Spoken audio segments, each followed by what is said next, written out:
Queridos amigos, bienvenidos nuevamente a su programa Una Pausa en el Camino. Este es un espacio diario del estudio cotidiano de la Palabra de Dios con una aplicación práctica para la vida personal. Servidor Saúl Aispuro, pastoreando las iglesias de Lingo y Southgate, allá en California. Es un privilegio saludarles y antes de abrir la palabra en el estudio de la fidelidad de Daniel, vamos a orar. Querido Padre Celestial, esta hora queremos agradecer por la vida, por la salud, pero más que eso, Señor, por el privilegio que nos das de escuchar tu palabra, de leer, de estudiar tu palabra. Pedimos tu bendición, Señor, para cada uno de los oyentes, televidentes, donde quiera que estén, si están en algún lugar, en algún hotel, en su hogar. Bendíceles a sus familias y permítenos tu presencia en esta hora. En el nombre de Jesús. Amén. En esta ocasión estamos hablando acerca de la fidelidad de Daniel, cuando a en forma individual, le tocó enfrentar una situación de lo más terrible. Dice la palabra de Dios en Daniel capítulo 6.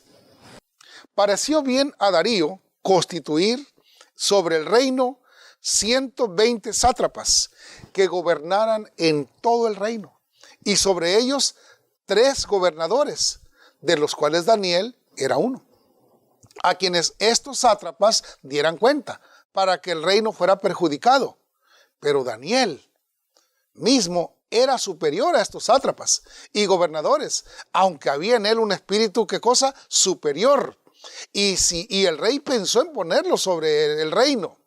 Los gobernadores y sátrapas buscaron ocasión para acusar a Daniel en lo relacionado con el reino, pero no podían hallar motivo alguno o falta, porque él era fiel y ningún error ni falta hallaron en él. Entonces dijeron aquellos hombres malvados: no hallaremos contra este Daniel motivo alguno para acusarlo. Qué bonito sería que dijeran nuestros compañeros de trabajo, nuestro vecindario, nuestros hermanos donde nos movemos, que dijeran: no hemos hallado ningún error, ninguna falta, ninguna situación para acusarlo. Realmente hace todo bien esta persona. Sigue diciendo el texto.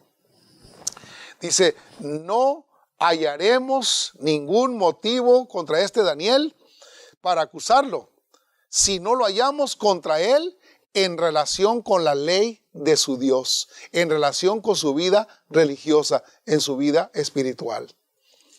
En esta ocasión, mis amigos, vamos a ver algunas preguntas sobre el escenario en el que se desempeñó este joven profeta, que a esta altura ya era más que joven.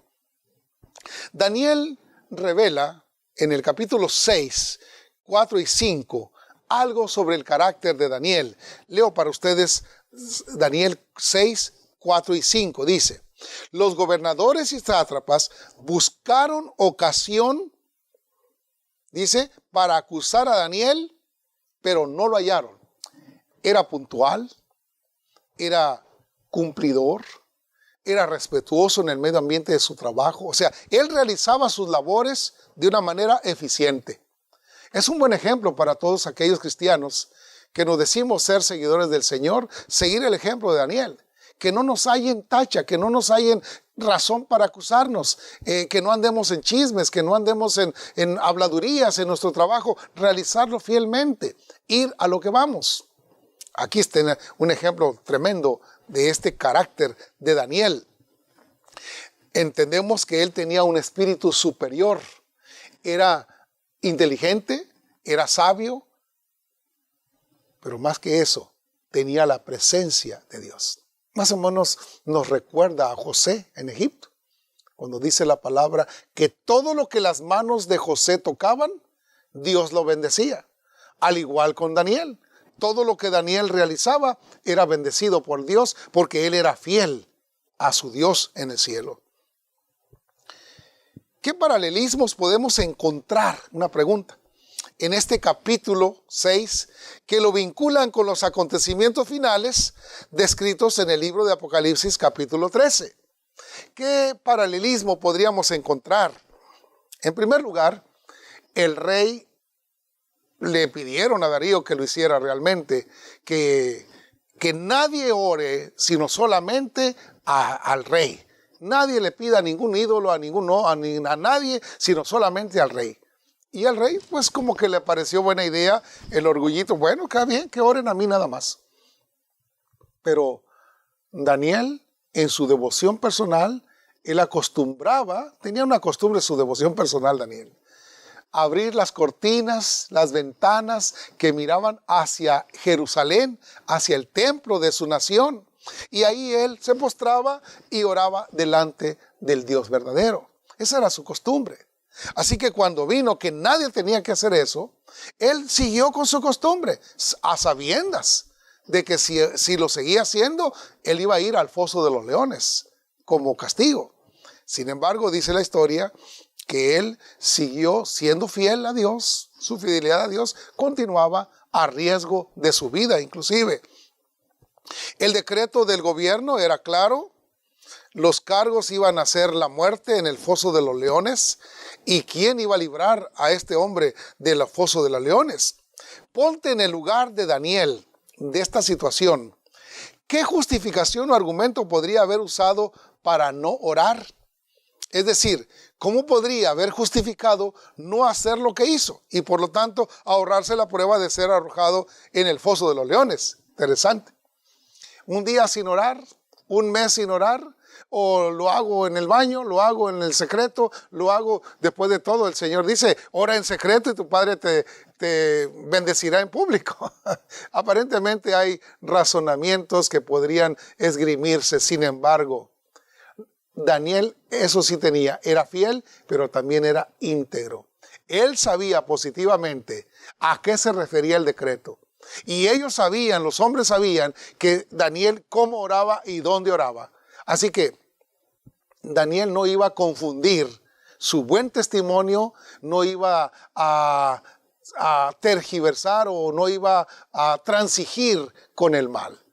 Él siguió su costumbre como siempre y la gente se dio cuenta que él se estaba orando a su Dios.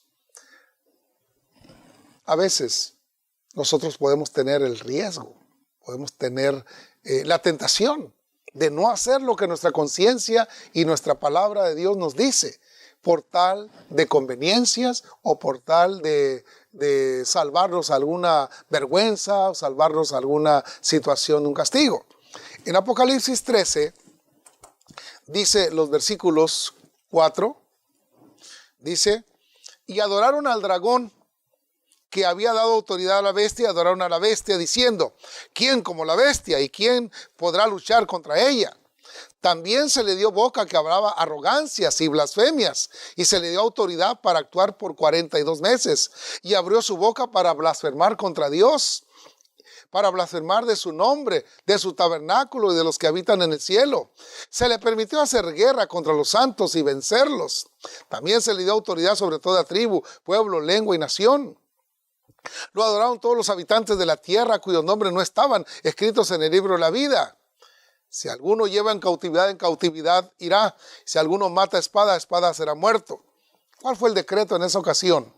En el versículo 16 dice, y hacía que a todos, pequeños y grandes, ricos y pobres, libres y esclavos, se les pusiera una marca en la mano derecha o en la frente, y que ninguno pudiera comprar ni vender sin el que tuviera la marca o el nombre de la bestia en el número de su nombre. Así que aquí, al igual que con Daniel, el que ore a un Dios que no sea yo, dijo el rey, ese va a morir. Dios libró a Daniel como te va a librar a ti y me lo va a librar a mí.